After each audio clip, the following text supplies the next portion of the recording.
ইসলাম কতটা সহজ আপনারা শুনলেই বুঝতে পারবেন। এক সাহাবী আল্লাহ রাসূল সাল্লাল্লাহু আলাইহি ওয়া আলিহি ওয়াসাল্লামের কাছে এসে তিনি বললেন, ইয়া রাসূলুল্লাহ হালাকতু ইয়া রাসূলুল্লাহ, হে রাসূল আমি তো শেষ। রাসূল সাল্লাল্লাহু আলাইহি ওয়াসাল্লাম বললেন, ওমা আহলাকা, কি হয়েছে তোমার?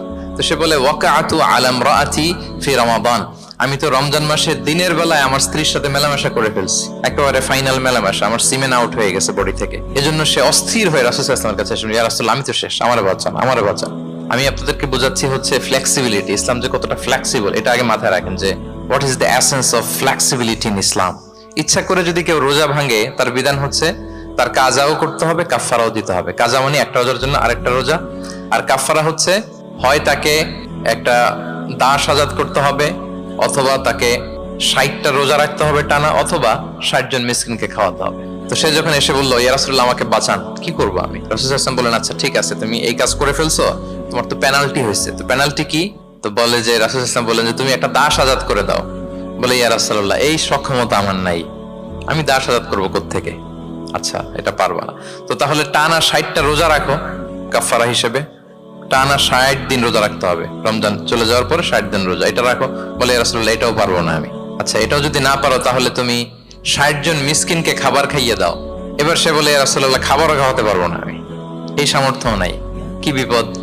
দাস আজাদ এটাও পারবা না, টানা 60টা রোজা এটাও পারবা না, 60 জন মিসকিনকে খাবার দিবা তাও পারবা না। তো কি আর করা, বসো এক পাশে বসো। বসে আছেন, উনি অন্যান্য কাজ সারতেছেন। হঠাৎ এক ঝুড়ি খেজুর রাসূল সাল্লাল্লাহু আলাইহি ওয়াসাল্লামের কাছে আসলো, এক ঝুড়ি সাদাকার খেজুর। আসার পর রাসূল সাল্লাল্লাহু আলাইহি ওয়াসাল্লাম বললেন, ওই লোকটা কই যে এই কাজ করে ফেলছে? তাকে নিয়ে আসা হলো।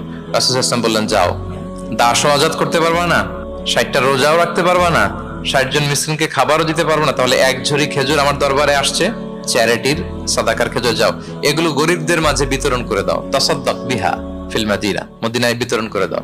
এবার সে বলে, আলা আফকারা মিন্না ইয়া রাসূলুল্লাহ, ইয়া রাসূলুল্লাহ আমার চেয়ে গরিব কাউকে দিতে হবে?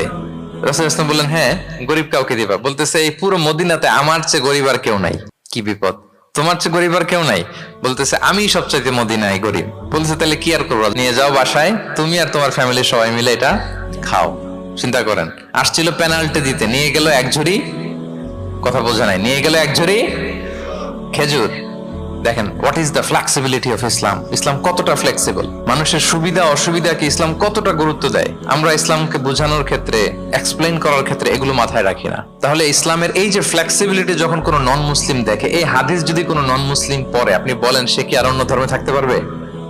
যে একটা ধর্ম এত ফ্লেক্সিবল হয় কি করে, এত ফ্লেক্সিবল? এভাবে আপনি যদি দেখেন যে রাসূল সাল্লাল্লাহু আলাইহি ওয়াসাল্লাম খুব সহজ করে দ্বীন ইসলামকে উপস্থাপন করেছেন।